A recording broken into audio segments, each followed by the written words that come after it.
Hey guys, and welcome back to this channel. In this video I'll be showing you guys how you can create a transparent text effect on CapCut PC. Super simple. I'm just going to add this in, and I'm just going to go to the text section, and I'm just going to add in my text. It's taking so long to load today.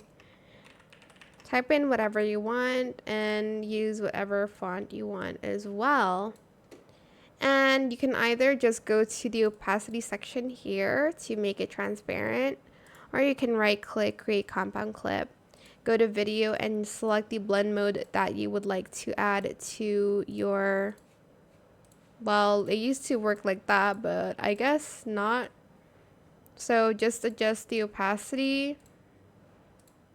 Actually, it does work, but maybe you can use the overlay to do that. The overlay blend mode, sorry. But yeah, that is it. Super simple. I hope this tutorial was helpful for you guys. Don't forget to like, comment, share, and also subscribe to this channel if you haven't done that already. If you have any more questions about this video, just leave it in the comment section below. I will try my best to answer them all for you guys. And if you found this video helpful, please click the thanks button as well. That is it. Thank you so much for watching. Bye.